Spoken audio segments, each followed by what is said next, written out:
नमस्कार दोस्तों, आज हम बात करेंगे कि क्यों चुनाव के नतीजे आने से पहले ही नरेंद्र मोदी का चुनाव जीतना तय था। क्यों ये इलेक्शन के रिजल्ट आने से पहले ही ये डिसाइडेड था कि अगले प्रधानमंत्री की पोस्ट पे नरेंद्र मोदी ही जाएंगे। बहुत ही सिंपल है दोस्तों, अगर आप नरेंद्र मोदी जी और इनके जो अपोजिशन में लीडर्स हैं राहुल गांधी जी और अरविंद केजरीवाल जी, अगर आप इनकी ज़िंदगी में झांक के देखेंगे तो आपको भी ये पता लग जाता कि मोदी जी ही क्लियर विनर निकल के आएंगे।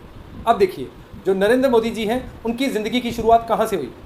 बिल्कुल सड़क के ऊपर। उनके पिताजी की एक चाय की ठेले की दुकान थी और उसी चाय की ठेले की दुकान में 8 साल की उम्र से नरेंद्र मोदी जी ने चाय बेचना शुरू किया।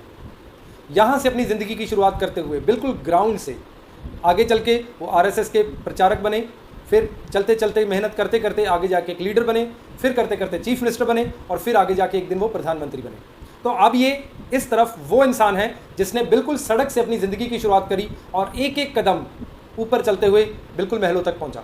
उसने वो हर मुश्किल, हर कठिनाई, हर दिक्कत, हर स्ट्रगल, हर कंपटीशन का सामना किया और अपने आप को अव्वल साबित किया, बिल्कुल टॉप पे पहुंच के दिखाया।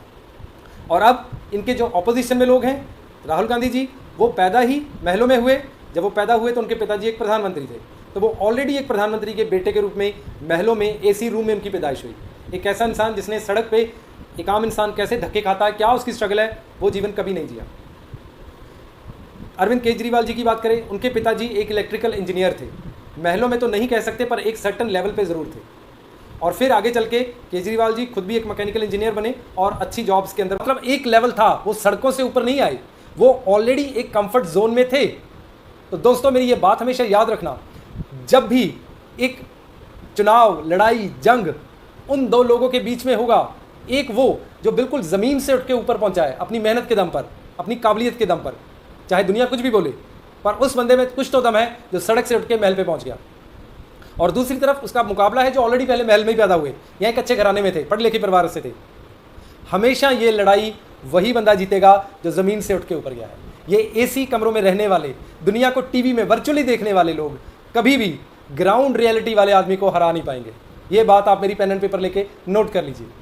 कोई भी इंसान जिसने अपनी ज़िंदगी बिल्कुल ज़ीरो से शुरू करके, इंग्लिश में इसको ग्राउंड अप बोलते हैं, जिसने भी अपनी ज़िंदगी ज़ीरो से शुरू करके ऊपर तक बनाई है, उस इंसान को जो ऊपर रहने वाले हैं वो कभी नहीं हरा पाएंगे, चाहे वो कुछ भी कर लें, कितनी भी एफर्ट्स कर लें।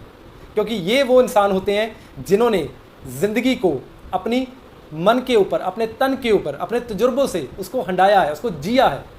उस तजुर्बे को, उस एक्सपीरियंस को, जो बिल्कुल 0, 1, 2, 3, 4 एक एक कदम करके जो ऊपर गया है, उस एक्सपीरियंस को जो ऑलरेडी ऊपर बैठे हैं, जिनको नीचे का एक्सपीरियंस है ही नहीं, जिन्होंने कभी वो ग्राउंड रियलिटी रैलीज में तो देखी होगी, पिक्चरों में तो देखी होगी और शायद कभी विजिट भी किया होगा, पर जी नहीं है, उसको जिया नहीं है।